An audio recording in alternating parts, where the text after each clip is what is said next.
Life moves fast, and your home is at the center of it all. Don't let plumbing issues put a stop to your daily routine. There's never a good time to experience a plumbing disaster. So make Legacy Heating and Air your first call at the first sign of trouble. Our team of local plumbing professionals is here to help with problems large or small. A stopped drain doesn't have to stop everything. Trust the on-time guarantee, expert advice, quality workmanship, and honest service you've come to expect from the Legacy team. Call or schedule online at legacyheatingandairinc.com.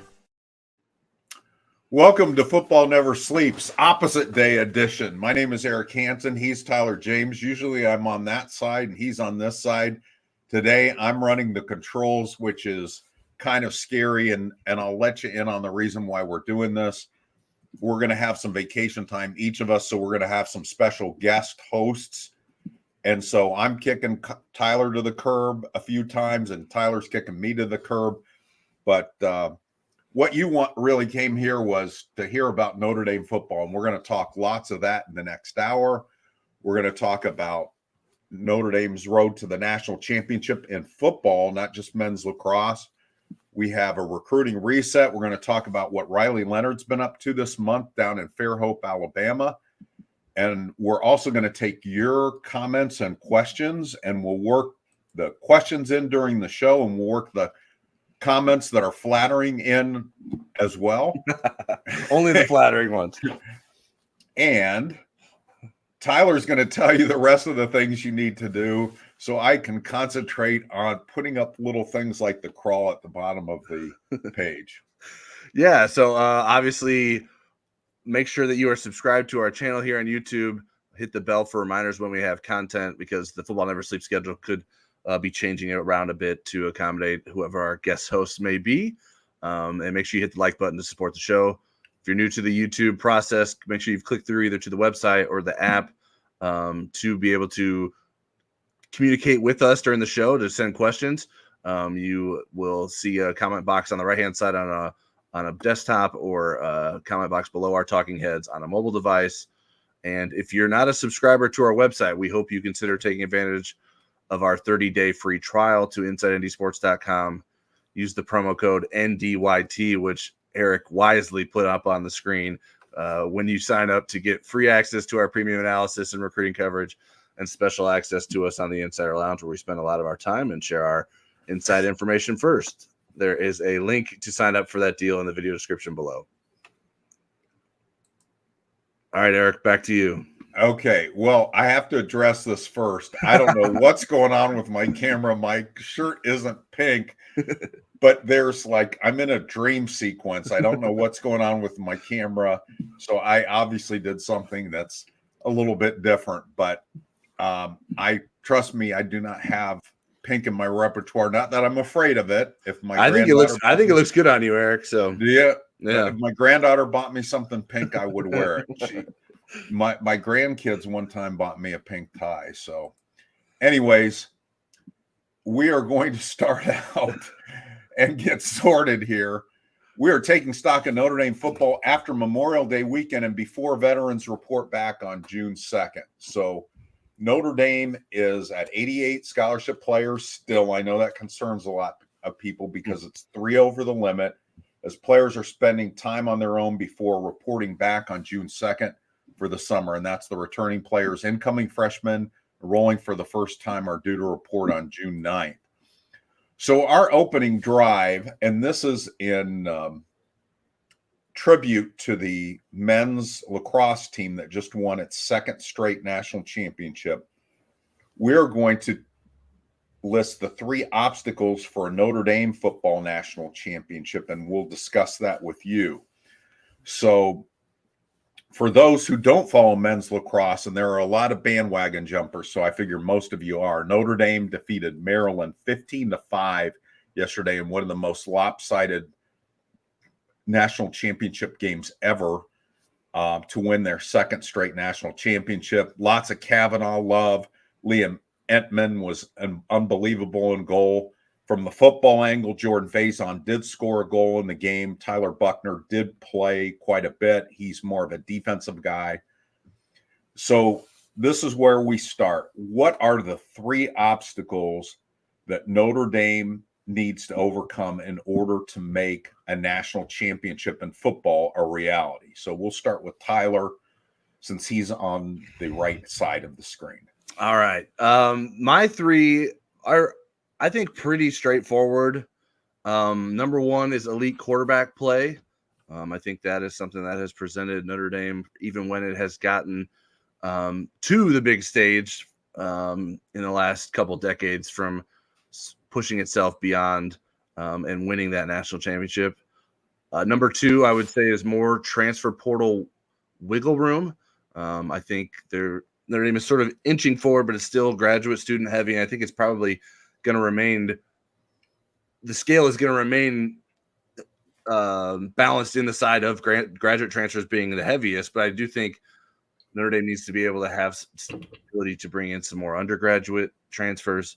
And the third one was just sort of a money catch-all, continued investment in the coaching staff and NIL. I do believe that things have been heading in the right direction for Notre Dame with that as of late. But it's not something that it's not a box you can check off and you're done. Like, that's something you have to continue to do. So that's why I thought it was important to include that on my list. What's your list look like, Eric? Okay. So I kind of came up with 3.5 because I couldn't limit it to. So when you say 3 obstacles, the answer used to be Alabama, Ohio State, and Clemson. The new answer is, my first thing is elite quarterback play and elite skill around the quarterback. Mm-hmm. And Notre Dame may have that this year, or at least be moving in that direction. You want to be top 10 in passing efficiency. The last 5 national champions have all been in that category. 6 of the last 7, 9 of the last 12. And even the ones that weren't too far removed from the top 10. Interestingly, Notre Dame did make the top 10 as a team pass efficiency. Sam, individually, Hartman was a little bit lower. He was in the high, or like 13, 14 area. But what the problem was, Notre Dame didn't live in that top 10. They had huge dips in pass efficiency in 3 losses and the win over Duke. In fact, I believe it was the Clemson game. Sam Hartman had a career worst pass efficiency. And so you can't have that variance. Number 2 for me is the ability to adjust to the rapidly evolving college sports model, as well as they have kind of in the initial stages. I know a lot of people were really concerned when NIL came around and felt like Notre Dame would not be on an even playing field with that, for example, with some of the realignment, certainly with the negotiation of the new media rights deal. That was huge. But we're just at the beginning of a lot of changes, and Notre Dame is going to have to adjust and keep up, if not get ahead of the curve on some of those. And then my third thing, before I get to my 3.5, was kind of what Tyler had mentioned: continued movement support from administration in terms of facilities, transfer policies, assistant coaches' salaries. And the one I threw in on top of this was Marcus Freeman's own evolution. He needs to become the head coach in all phases that Notre Dame hired him to be. And I think certainly in a lot of areas he is. When you look at some of the things that we just talked about, him being able to adjust to these changes in college football, his ability to recruit, his ability to put together infrastructure, attracting really good assistant coaches, keeping really good assistant coaches, all those are pluses. So we're talking more about in-game decisions, game day operations, and things of that nature. So some of the tougher things that he's conquered, I think, but I think he's still got a ways to go. So what did you think about my list, Tyler? Yeah, I think we're pretty similar there. I mean, obviously interesting that we both started with elite quarterback play. I think it would be hard to argue against that being like the biggest thing that has prevented Notre Dame from winning a national championship. I think part of that too, I think some people will counter, it's like, well, Georgia can win it with quarterbacks that aren't necessarily elite. I would argue that I don't know that Notre Dame can be as talented as Georgia is in this day and age on the rest of the field. to be able to counterbalance a quarterback that maybe isn't elite. So that would, and I think you could also argue that maybe Georgia's quarterbacks are more elite than they were given credit for. But well, I mean, the one that won the national championships wasn't a high regarded recruit, but he was in the top 2 or 3 in pass efficiency. So he played to that standard. And yeah, I think the investment and I think we're seeing Notre Dame move in a direction that makes it easier. I'm just not necessarily sure that the playoff field or the playoff setup will make it necessarily easier for Notre Dame to win. So I think those two things might be maybe going in different directions, but I think it's probably too soon to say that as well, because we haven't seen this new playoff format even play out, or what the next playoff format will be, because it'll change as soon as we figure out what this new one is. Okay, so that kind of ties into the next question: is a national championship at Notre Dame more realistic now than it was in any of its last 3 playoff/championship game appearances? So 2020, 2018, and 2012. I think the college football landscape made it easier back in 2012, though Alabama as an opponent certainly wasn't easier. I think that the BCS setup allowed for a path for Notre Dame to get in as an undefeated team, and then you just have to win the one game. But I don't think Notre Dame's program necessarily was elevated enough or advanced enough to be able to get there with regularity. Obviously, that was not the case. It didn't until, in terms of the PCS championship game, until that 2012 season with Brian Kelly. And I think a lot of what we've seen where the program has moved since then has come in the years since. And some of that 2012 success, I think, was due to some of the poking and prodding that happened during the Charlie Weiss tenure, and Notre Dame starting to move towards some of the other modern aspects of setting up players for success. So I think maybe it was more realistic back in 2012 than it was now. Like I said, I think it's going to be harder to win it in the expanded playoff, but I think the path to the playoff is pretty easy as it's constituted. So if Notre Dame can improve and continue to improve upon those obstacles that we were talking about, I think there's reason to have hope that it can get back into a title game and have a chance to win. What do you think? My thought is it's way more realistic because of the infrastructure in 2012. You know, Notre Dame has better facilities relative to the other programs. They have the training table and all the sports science stuff that they didn't have in 2012. They have a better roster, even though we did the exercise of who on this 2024 team would start in 2012. And there weren't as many starters as I thought there would be, just off the top of my head. But the depth of a roster, Notre Dame is way better 1 to 85 than it was in 2012. And I agree with you. It's less realistic in that you only had to win one game in 2012. And Alabama almost wasn't the opponent that year. So going into the November 17th games that year, Notre Dame was 3 and Alabama was 4. Alabama had lost. And Oregon and Kansas State would have been more favorable matchups, especially Kansas State. But each of them lost.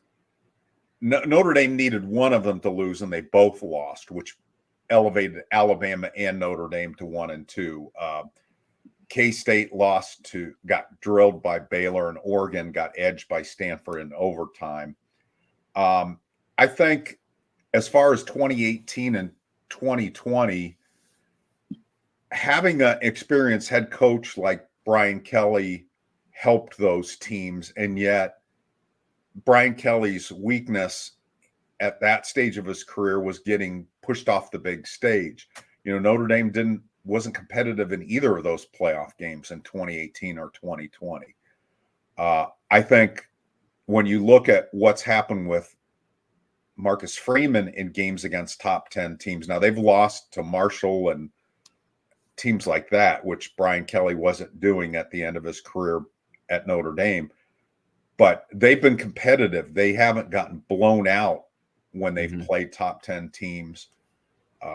But again, you have to win 4 games now. I mean, you have to not only win that Alabama game, you need to win some others, and you need favorable matchups. One thing that certainly helped Michigan was playing a Washington team that overcame so many of its deficiencies by a really good passing game. And Michigan was able to get a handle on that part of their game. And then Washington really didn't have other things to turn to in that championship game. So that's my take on that.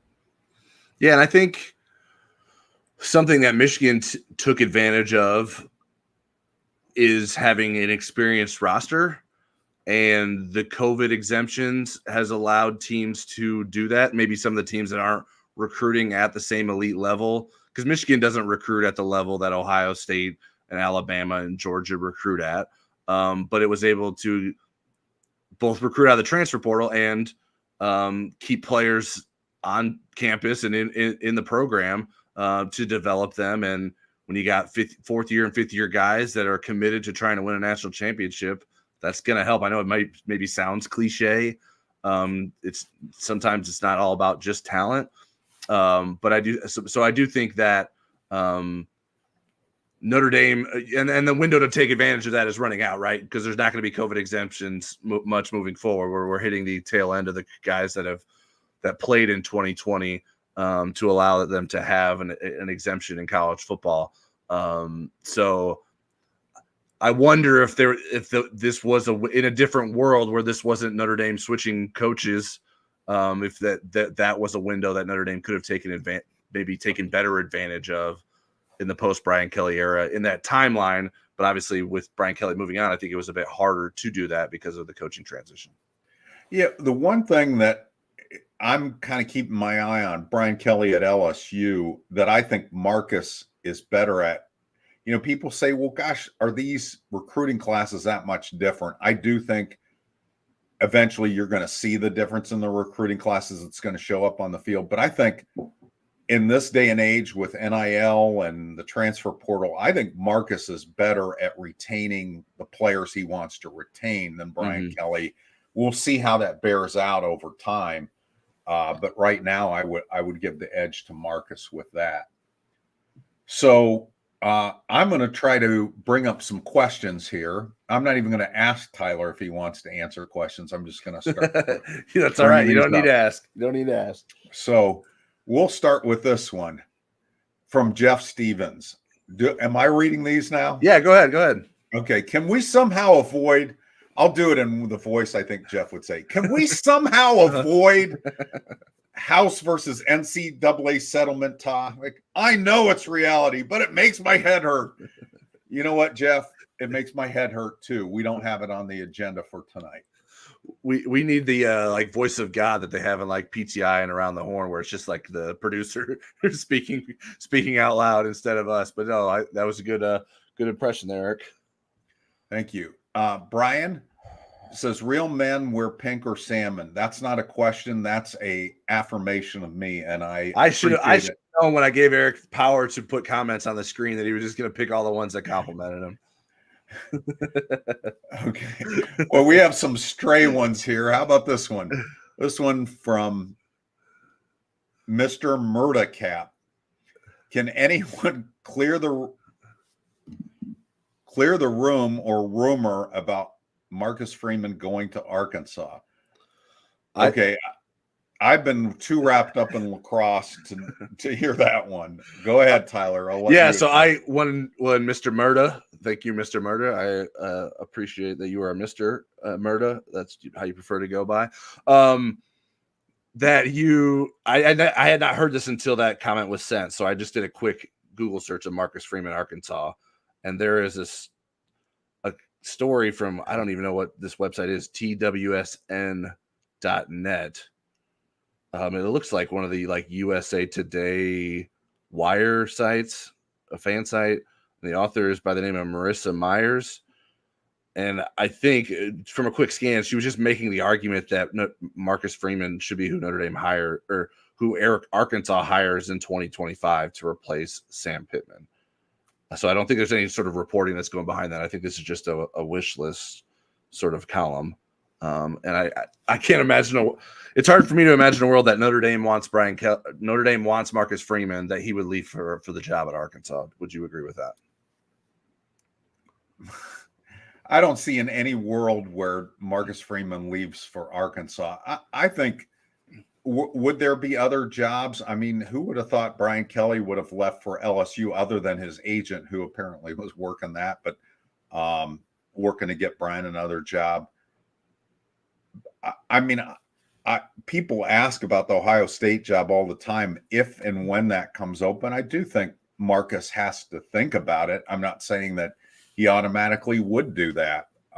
He may think Notre Dame at that point is a better job, and there may be things keeping. Not everybody is going back to where they're from. You know, I had opportunities to go back to Ohio, and I didn't, because I like where I am. And so but nobody's offering me millions of dollars. Yeah. I don't know. Maybe Arkansas fans are getting a little chesty because they got John Calipari, but that's a very different situation. I would argue. And I can understand why Mr. Murder got confused, because the headline of this column is Marcus Freeman will be the Arkansas Razorbacks head coach in 2025. Talk about a bit of a quick clickbait headline. I don't know. I don't know how this gets approved, but it seemed to have, and has made its way on the internet and has confused maybe some folks. But I don't think there's any reporting behind that. That would be quite the to imagine a world where Marcus Freeman knew where he was going after this season. It's kind of crazy to begin with, let alone it being to Arkansas. Okay, we're going to go to Brian. When I think of two-sport ND athletes, my mind goes to Jeff Smarja.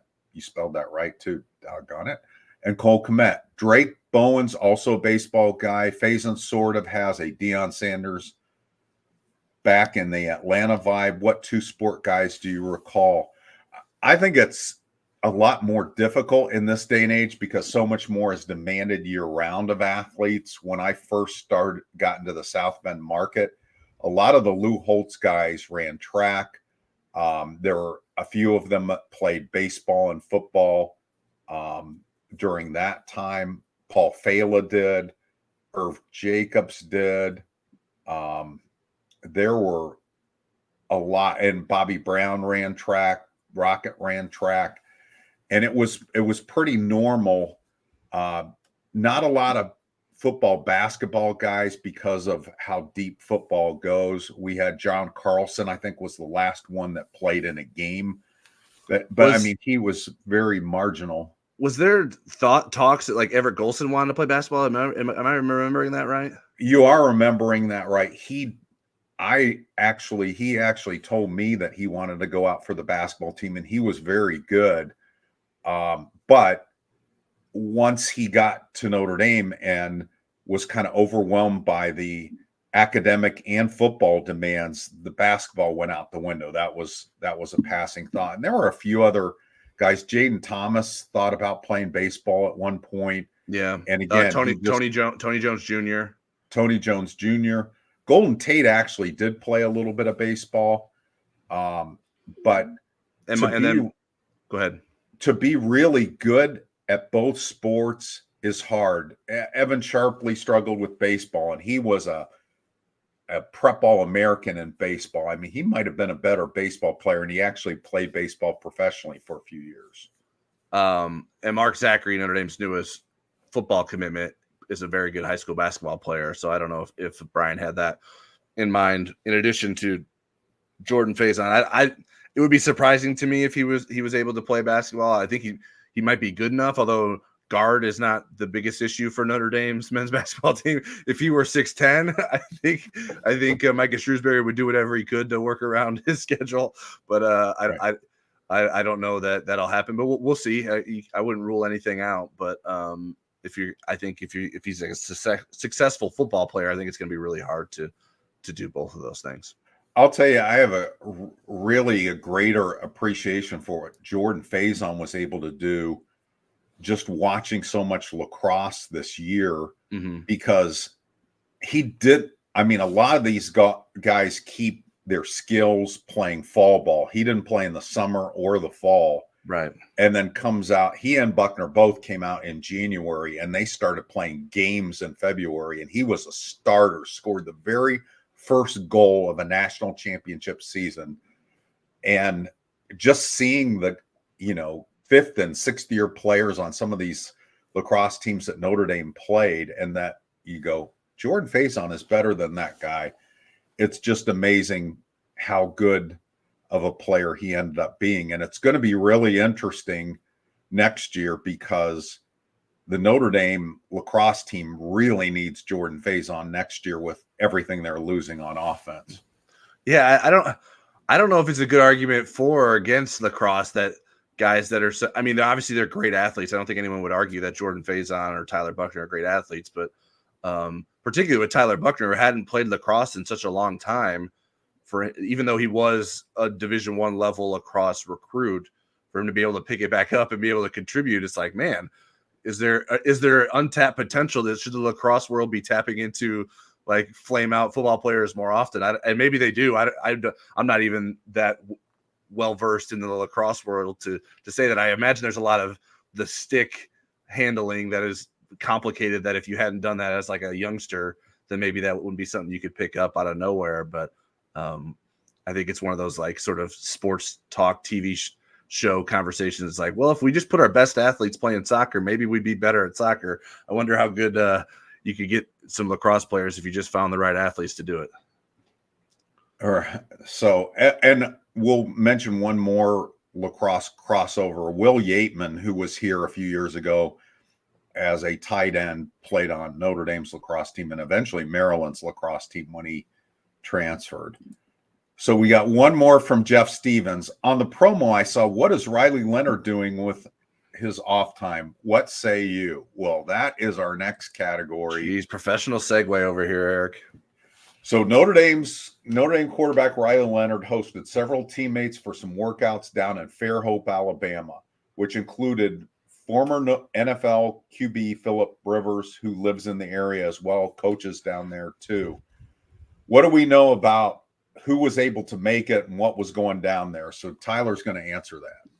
Yeah, so my understanding, there were a handful of receivers: Jaden Greathouse, Jaden Thomas, Deion Colsey, Chris Mitchell, Bo Collins, and Jaden Harrison. So a handful of the guys that were there in the spring. And then Bo Collins, who wasn't there, Jaden Harrison, who was recovering from an injury, who I believe is back to being in action. And then fellow quarterback CJ Carr, who obviously is a freshman at Notre Dame, and then quarterback commit Duce Knight, who is from down there as well. So he said it was a quick drive over from Mississippi. So he got an invite from Riley Leonard and made the trip over, and thought it was pretty cool that he got the opportunity to do that, and also share the same field with Philip Rivers. I'd heard that they thought that was pretty neat. Even Chris Mitchell tweeted as much about that. So guys just doing some workouts, getting some reps in here. Certainly Riley Leonard has been itching to get more and more reps in with receivers with his spring injury, and another opportunity for him to do that. So pretty cool setup, it sounds like. And thank you, Brian, for the compliment. The Riley Leonard thing is interesting because what these kids do in May, even if they don't do football stuff, it somehow feeds into football.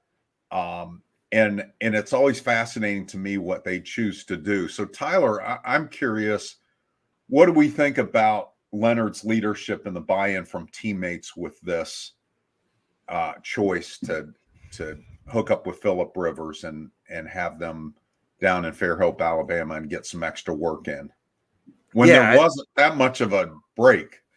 Yeah, I mean, I think it shows that players are buying in to what Riley Leonard wants to do this season, and certainly they're aware of what he had to go through this spring and the setbacks that he went through. But for everyone to make the time to get down there and realize that opportunity and to take some of their own time when this is time where a lot of guys are taking time to go see their families. Now, obviously, there's still time left before they have to get back to Notre Dame to do that. This didn't prevent them from seeing their families, but just take some of their personal time away and spend that with Riley Leonard doing this, I think is a pretty good reflection of their confidence in him and what he wants to do. And everyone's sort of auditioning to be his number one guy, right? He's throwing all new guys that from last year. So there's plenty of room for chemistry to be developed, and a situation like this should certainly allow for that to happen. Okay. Before we get into the next topic, I'm going to take a few questions here. All right. Hey, guys, with an exclamation point and question marks. Hey, guys, do either of you know who Andy has coming in recruit-wise next year for the lacrosse team? I'm assuming Andy is cashing in on now back-to-back. I can, if Tyler can soft shoe here, I can tell you the name. We do know Jordan Faison's little brother, Dylan Faison, is committed in the 26th class. So that's not next year's class. You took my filibuster topic. That was the one. Okay, well, tell us about Dylan Faison as a football recruit. The lone lacrosse guy that I knew of. Yeah. So yeah, he's a 2026 recruit. He's considered among one of the best lacrosse recruits in the country for that class, to my knowledge. He wasn't as big of a football recruit quite yet. Now, obviously, he's a younger player, but Notre Dame offered him back in March around St. Patrick's Day, or on St. Patrick's Day, which is part of the Pot of Gold Day recruiting event that Notre Dame does every year. And then he quickly committed after that. So obviously he knows what Notre Dame is all about from his brother, and was given a football scholarship right away, which his brother did not have as a high school athlete. So there'll be another dual sport Faison heading to Notre Dame in the future. Okay, so you did a good job of stalling there.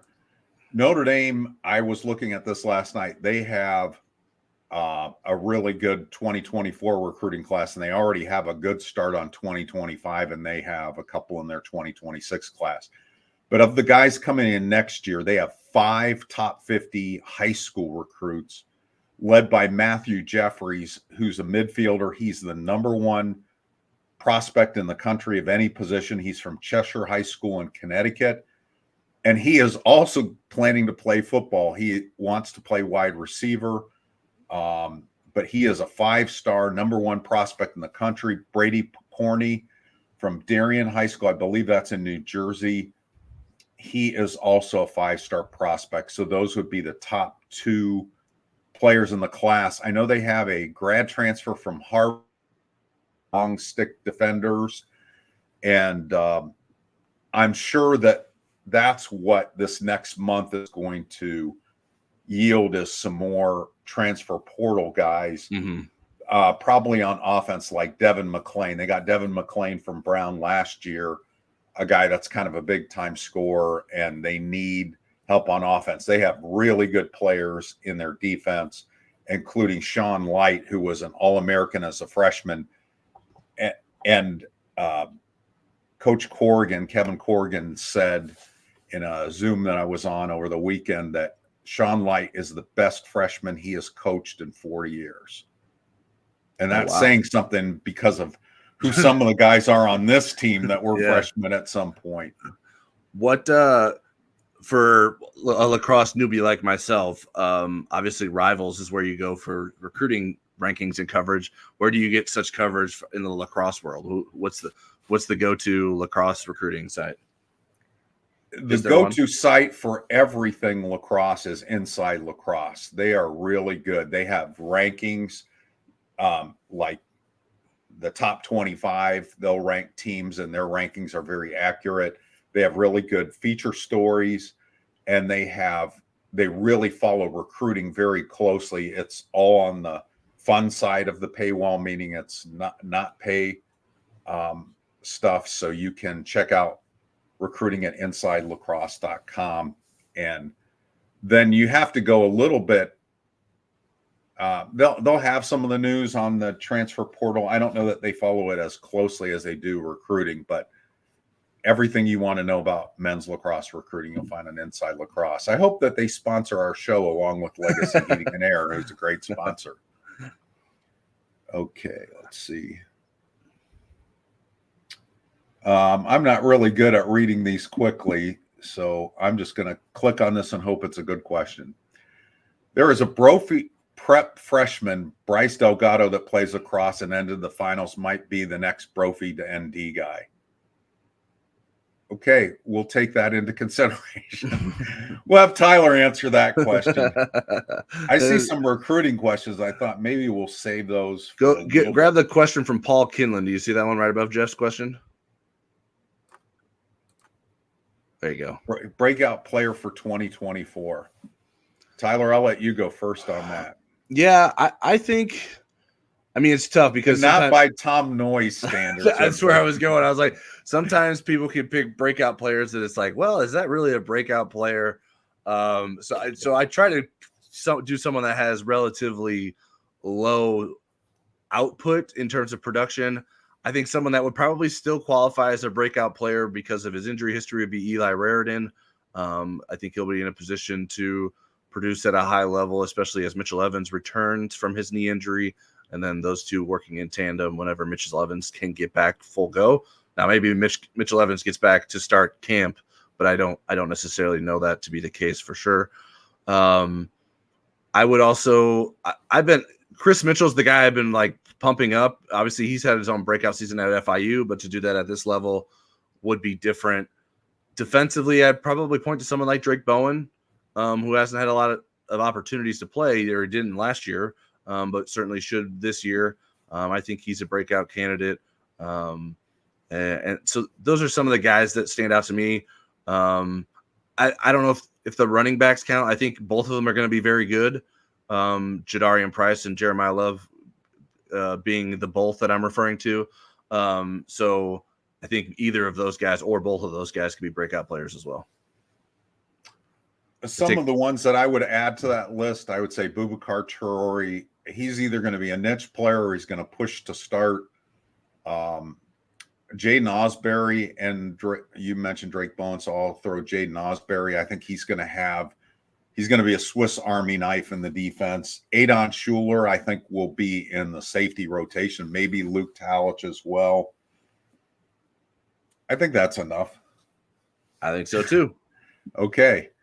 So I did a couple of different stories, one towards the ends of spring on the guys that weren't here on the roster yet who I thought would make an impact. And Riley Leonard and Ben Morrison, I kind of excluded them from that list because, they were not on, they were injured. So it was injured players or players that were enrolling in June or guys like Gabe Rubio that were missing. And I thought Riley Leonard and Ben Morrison were too obvious. So I did not include them. And then I did another story where I did the guys that played in the spring. And I thought the most intriguing players among those guys. And so we can go over my list real quickly, and maybe we can go in a little bit more detail. And Tyler, you can razz me or agree. So of the guys coming back, I led with Rocco Spindler as number one.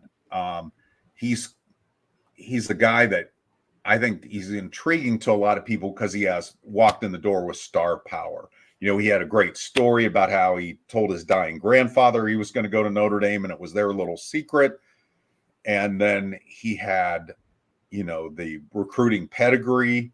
He even in his first spring here got some number one reps when there was an injury, I believe, to Jarrett Patterson. And then once Patterson was healthy, people wanted to know why Rocco wasn't starting. And I do think he has a chance. And the fact that he didn't go into the portal either spring when he had a chance says something about his competitiveness and also his belief that he will be able to win that starting spot. Number two, I did Jordan Botello. 3 was Steve Angeli, just because of how is Steve Angeli going to approach this season if he can beat out Riley Leonard, and more importantly, if he can't beat out Riley Leonard. Number 4, Josh Burnham at defensive end. Number 5, KK Smith, a wide receiver, sophomore. And number 6, Chance Tucker at cornerback. And that's really a depth piece. Tyler, are there any guys that were on the spring roster that weren't injured that really intrigue you going into the summer? All right, well, before I get too far on my list, I want to talk first because my video has been skipping. Can you hear me well? I can hear you. You're doing a ventriloquist act very well. Okay, I don't know what's going on there. Your face is frozen. Thank God I am in this square and can control the questions. I just thought you were in shock because of what people are describing as a pink shirt. It's almost more magenta in this, but seriously, it is fire red. It's like the subscribe button, which you guys should have already hit. But anyways, I'll talk through my bad video. I'm not sure what's going on there. Hopefully it course corrects. But the guys that I had on my list, and I try to pick guys outside of your list, were Chris Mitchell. I think he is in a position, like I mentioned, I'm really interested to see what he can do for Notre Dame's offense in terms of stretching the field. Boubacar Traore, you mentioned as a guy that is a candidate for a breakout season. I think that he has great pass rush ability, and Notre Dame's going to find a way to get him on the field and take advantage of that. Drake Bowen, who I mentioned earlier as a breakout candidate, no longer splitting time with baseball with the summer, so more time to devote to football to get ready for football season and the tasks that will be asked of him. Charles Jagusa, as someone who has been very critical of the offensive tackles, I'm curious to see what he looks like with a summer totally focused on becoming and maintaining his role as a starting offensive tackle. Emil Wagner is another guy who's competing at one of those tackle spots. And then Adon Schuler is someone who had a great spring and maybe won't be a starter because of Rod Hurd coming in this summer, but I think how can Notre Dame find ways to use him? Has he improved to the point where Notre Dame has to find some way to get him on the field and can feel comfortable taking Rod Hurd off the field or something like that? Okay. We're going to move on to our next topic before we go to more questions and comments, although I keep them coming. I'm loving them. We're going to talk about the 2024 home game schedule. Notre Dame football single game tickets hit the market Thursday night this week, Thursday night at 6 Eastern time. This is earlier than usual. Last year, single game tickets went on sale June 29th. Tyler, why do we think they're going on sale so early? My best guess is that the home slate is relatively unattractive. There's one good game in September, which is your best weather month. And that's against Louisville at the end of the month. You only have one home game in October, which to me, like October is Notre Dame football. Like that is like peak fall. It's just like, that's to me, like when I'm walking on campus, it's like, this is cool. And then, so I think that's a missed opportunity there. And then you have 2 games in November, and November games can be harder to sell because it's cold. Now, granted, I think those November games could be a little bit better. I think those are decent opponents. I think Florida State is really good. Virginia, I think, is improving. I don't necessarily think Virginia will beat Notre Dame, but I think a worthy opponent towards the end of the season. So my best guess is that it's the schedule and the lack of like a lot of exciting games that are encouraging Notre Dame to get these tickets out there sooner rather than later to try to get them sold. What do you think? Yeah, I think they want to have as much time as they can to sell those Northern Illinois tickets and Miami, Ohio tickets, because Chuck Martin's family isn't going to buy all of those. Chuck Martin being the former Notre Dame assistant who's been long time now head coach at Miami, Ohio, and has done a really good job there. Eric, they were the MAC champs last year. I'm gonna try to bounce out of here, and then and load back in to see if that fixes what's going on, because the video is still doing that. So it's annoying me as the person talking. I can't imagine if you're just watching us how annoying it is. So I'll be right back. I'll let you. I'll ask you the question then. If you were a fan looking to buy tickets, which game would be your first choice? Okay, so my first choice, since I have to soft shoe it here for a minute, is pretty easy. It's the Florida State game, even though it's an early November game. Watching it, and you almost hope that it's cold, because the last time Florida State came to Notre Dame and it was cold, those guys did not want to come out of the locker room. And a bunch of the Notre Dame players came out without their shirts on. And it was pretty hilarious to see how they were trying to intimidate the Florida State guys. As far as the other games on the schedule, there's not a lot of attractive ones. I mean, I would come to the Louisville game if I were suggesting to somebody. I'd say, the Louisville game could be pretty good. The weather's going to be pretty good in that time. I mean, the good thing about the Northern Illinois and the Miami game is you don't have to sit through the cold to watch those. As Tyler mentioned, Virginia may be pretty good. The Stanford game, if Stanford was up a little bit more, that would be a game worth going to. But for me, I don't know. I would skip that game. I wouldn't pay a premium price for that game. Let's put it that way. I don't know how quickly Tyler is going to join us here. So I'm going to continue on by myself. And the next question I was going to ask him, and I will predict his answer, do you think there will be multiple night games this year?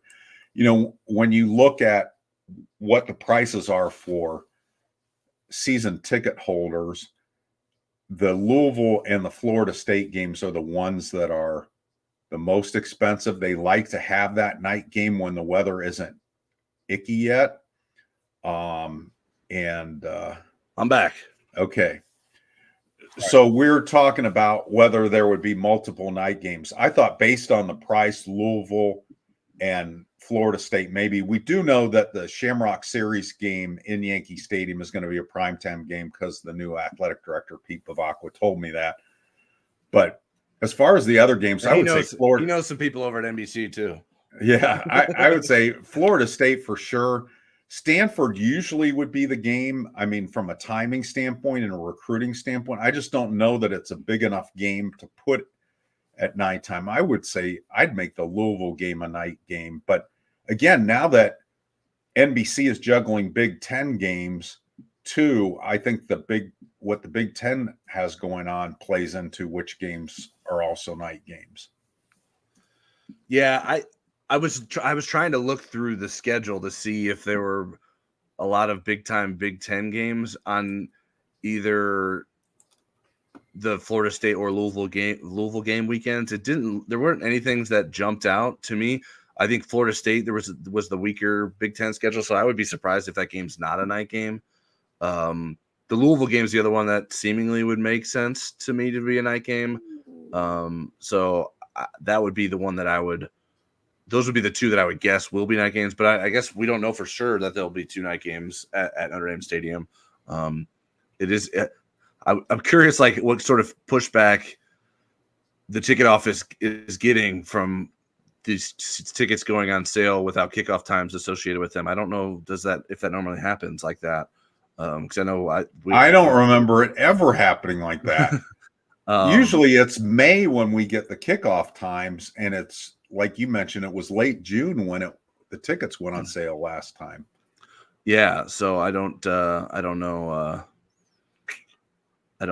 when that game is, Brian. I see Brian's comment about Michigan playing Penn State, but it's not either of those two weekends. There weren't really a bunch of big, especially given, I think maybe like USC Wisconsin, I think might have been the Louisville game weekend. But I don't know that that's necessarily a big game, but those are two bigger programs that maybe they'd want to put into that spot, but we'll see. And I guess it's important to remember, like, NBC is not necessarily getting the best game in the Big Ten. That a lot of times will be going to the big noon kickoff spot. So that could hurt.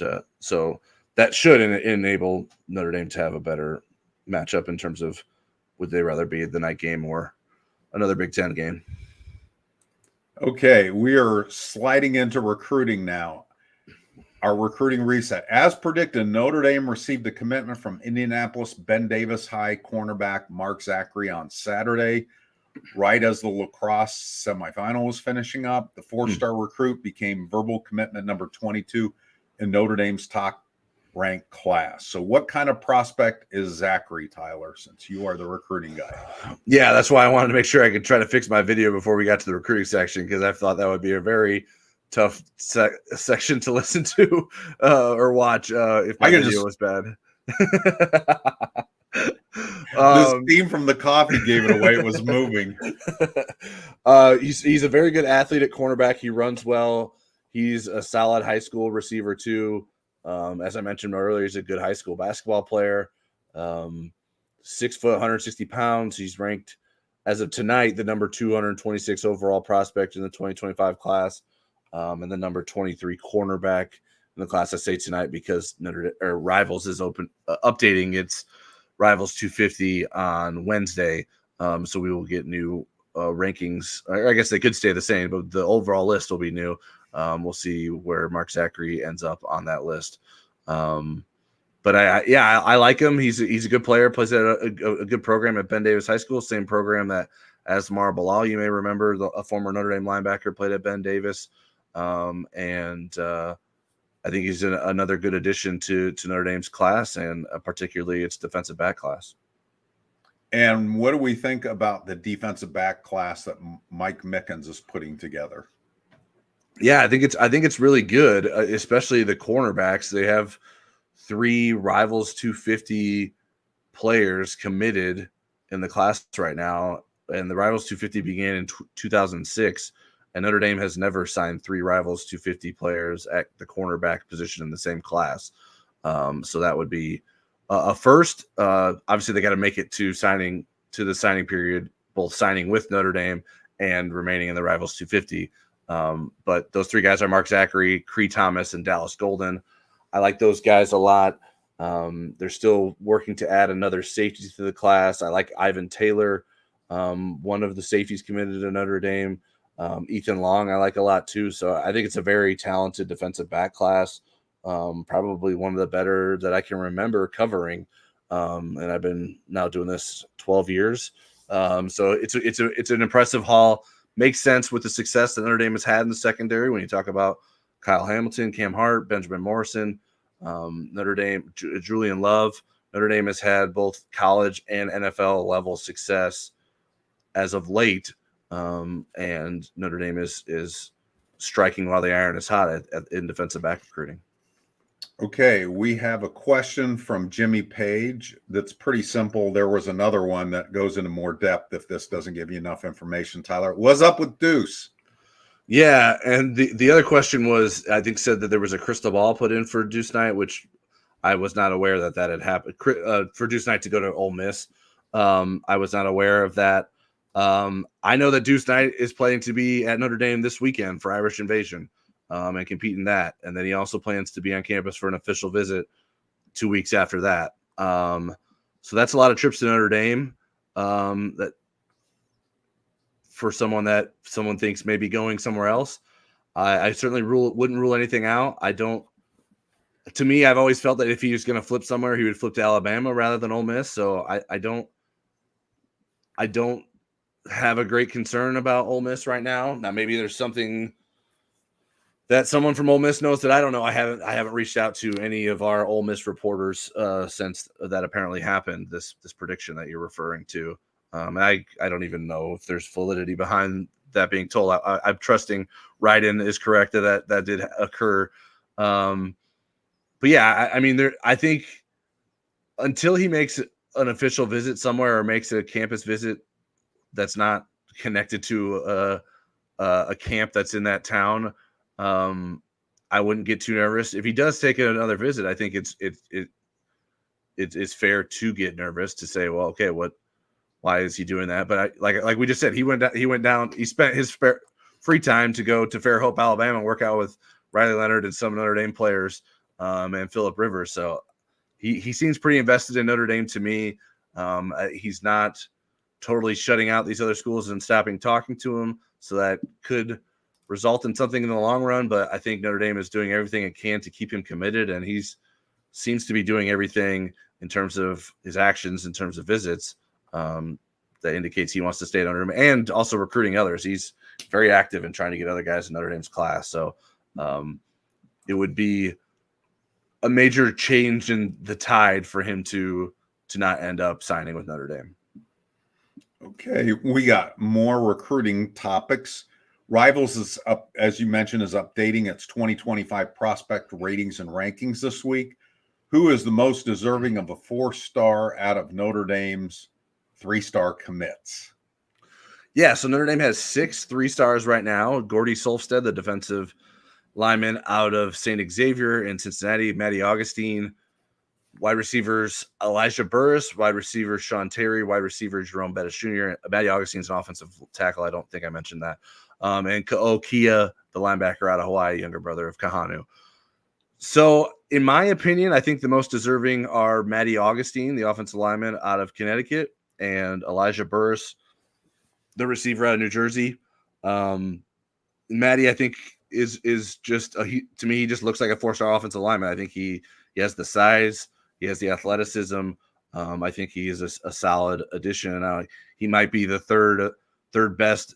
He probably is. I think it's probably fair to say the third best of Notre Dame's 3 commits. I think most people would agree with that, with Owen Strebig and Will Black also in the class. And we'll see. Will Black got a 4-star bump last time. Will Matty Augustine get it this time? I think he will. And then Burris, he didn't have a lot of production, but I know he's been out on the camp circuit and getting opportunities to get in front of people to prove how much he's improved, how good he is in scenarios where, like, maybe you don't get thrown the ball a lot to you in high school because of the quarterback or whoever else is your receivers on your team. So when you get in the camp setting, maybe you can use those opportunities to impress. So I like him as a prospect. He might be the receiver that I like the most of the 3 that are committed. So that's why I went with those 2 as someone that I think are the 2 who are the most deserving. I would be surprised if Augustine isn't upgraded. Burris, I'm not certain that will happen, but I wouldn't be surprised if it happens.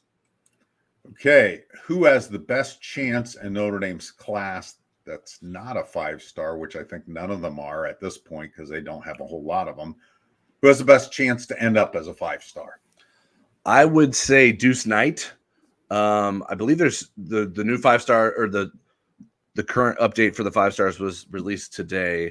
Right. And I think there's only 3 5-star quarterbacks so far in the 2025 class. Duce has some work to do to get there. He's number 51 overall right now.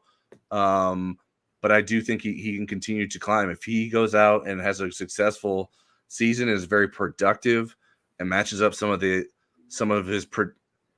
productivity and accuracy with some of the athletic traits that he has, that I think it's going to be a really interesting conversation to see if he ends up being a 5-star recruiter. He was invited to the Rivals 5-star event in late June.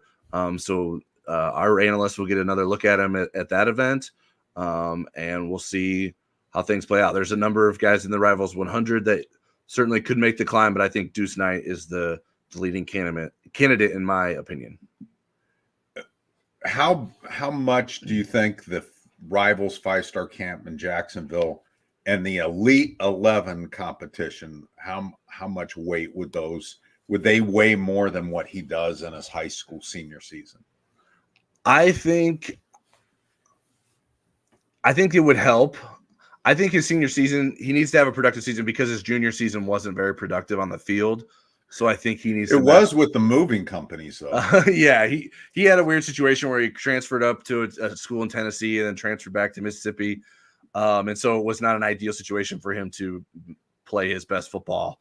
And so I think he needs to follow that up. So I would be a little bit surprised if our analysts decided to go all in based off of 7-on-7 film and the seeing him in person and the stuff that he will do in those Elite 11 and 5-star Rivals 5-star event like settings. But I do think that somewhere where like he's a dual threat quarterback, he's mobile. So if he can do those things in 7-on-7 where that's not part of your game, I think that is a good sign for where his season may end up. But I think I would guess, at least in my opinion, I would be maybe more patient in wanting to see the fall season before I made that. But I think it will certainly inform the overall picture, which is how it's more data to see someone, the better. And then you sort of update as you go. And then the final ranking is all that really matters. We have an important comment here. Were you going to say it out loud? You're not. You might be. Well, I thought I'd let you read it. Actually, Tyler is going on. Is Tyler going on vacation first? Eric is doing a great job, and I bet that's how Brian said it with the high-tech repetitions. Tyler technically is going on vacation first, but he is not the first one to miss Football Never Sleeps. That'll be me, and that'll be next week. So we'll have somebody else. Tyler will be back on this side. Somebody without a pink shirt will be on that side, but we guarantee that they will have a shirt. We do have a recruiting question. Isn't Will Black a 5-star on some service?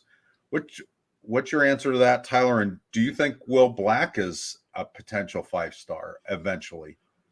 In the long run, I think he could be. Yes, he does have a 5-star from another service, but not Rivals. Like I mentioned, Rivals moved him up from a 3-star to a 4-star last time. Based on the conversation I had with Adam Freeman when I did a Factor Fiction with him, he prompted me to write about this. He said, "Do you think who will have who should be ranked higher, Will Black or Owen Strebig?" And I said Strebig, and Freeman went with Black because he thinks he is more of an immediate impact guy. Which I sort of thought it was the other way around, in my personal opinion. So we had differing opinions on that, but Adam actually has a voice in the rankings and I don't. So he's actually our rankings director.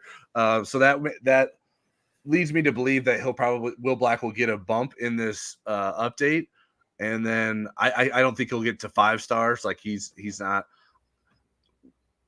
I think it'll be really hard for him to get to the 5-star level based on the competition that he plays against. I think it's really hard to get to that level when you're playing against the competition that he plays against in the minds of some analysts. And so if he gets into a situation where he plays against really good guys, maybe that gives him an opportunity to do that. Maybe that's something where if he plays in one of the All-American Bowls at the end of the recruiting cycle, that gives him a bump to maybe a 5-star status. But I don't think it's in the cards, at least right now, from Rivals. We'll see if that happens in the future. Okay, we're going to hit just a couple little more tidbits here. The Irish Invasion is on Sunday. It's a camp that Notre Dame has had for years. It went kind of away during the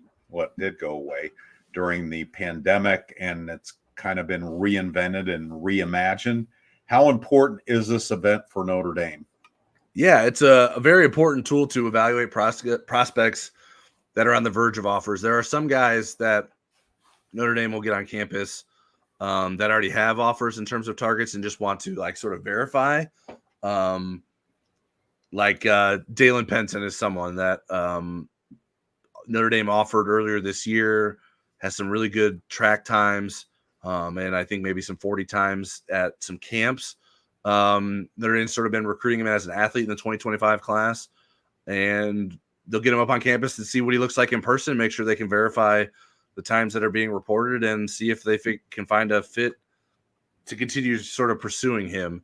And then there's guys that don't have offers that end up getting offers, and then they can end up being commits. Last year's Irish Invasion, both Ivan Taylor and Daniel Anderson came into the camp without a Notre Dame offer. They both got Notre Dame offers, and now they're committed in Notre Dame's 2025 class.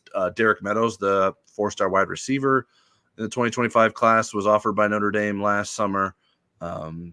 So I would imagine we'll see a handful of 2026 and 2027 offers to come out of the camp, and those will be notable names to know moving forward. And I don't know if in that big glob of information, if you answered my next question, who do we need to kind of keep our eye on? Because I know I'll be writing about this sometime this week. Yeah, like I mentioned, Penson is certainly one. Another guy that got an offer that Notre Dame was early on is Jermaine Santana-Diaz. So this is an opportunity for him to sort of prove that Notre Dame wants to go after him in the 2026. Well, I said 2026 class, is a linebacker. A few prospects to watch. 2026 linebacker prospect Cam Thomas, who I wrote about last week out of Ohio. He's from the Lakota West program that sent both Ben Minnick and Tabron Benny Powell to Notre Dame. He's been on campus a number of times and is hoping to land a Notre Dame offer. Carter Scruggs is an offensive line prospect in the 2026 class who's been to campus before.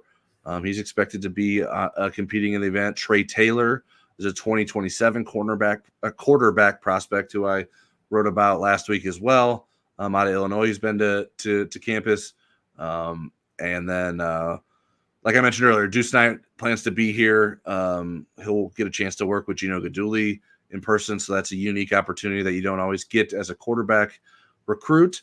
So he'll be up here, and I know he told me that he was trying to get one other receiver that's committed to Notre Dame's class on campus, and I'll leave that as a note that is only available to our subscribers on the Insider Lounge. So a little bit of a tease there, and we'll have more information this week. As Eric mentioned, I'm going to take a little bit of time off this week, but Eric will keep you guys updated in the on the recruiting department. And I'll be back for Sunday's Irish Invasion. So next week on Football Never Sleeps, we'll have plenty to discuss about what happened at the Irish Invasion.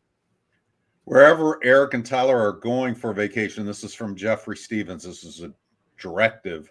May there be copious beer and absence from work. I second that notion because I've cheated myself on some of these vacation days. So we appreciate it. And we appreciate all the great comments and questions. He will be back. He will be back next week. I got it wrong. He will be back next week on Football Never Sleeps. I'll be back in a couple of weeks to do it. And then I'm going to have a really interesting guest host while Tyler is gone during the 3 weeks that Tyler will not be on the show. But we thank you for all your questions and comments. Thanks to Legacy Heating and Air. Thanks for putting up with my amateur hour graphics and my terrible video quality and my dramatic reading of a couple of the questions. Tyler, do you want to say anything before we sign off here? Yeah, make sure you subscribe to the channel here on YouTube. Hit the bell for reminders so you know when our changing schedule allows for us to get on. I don't know who will be our guest, who will be guest hosting with me next week, but I will be working to line someone up there, and I'll keep you guys updated. My grandkids are free. On what day and time we'll do that. And as Eric has thankfully put up on the screen, if you're not a subscriber to our website, we hope you consider taking advantage of our 30-day free trial to InsideNDSports.com with the promo code NDYT. Gets you access to our premium analysis and recruiting coverage and special access to us on the Insider Lounge. You don't have to wait for us to be on a live show to ask us a question, although you may have to wait once some of us are on a vacation if we're answering, but the other one of us will be chiming in to help you out and keep you covered. So there's a link to sign up for that in the video description below. And that's all I got. Thanks for joining us, and hope you guys all had a great Memorial Day weekend. Arrivederci.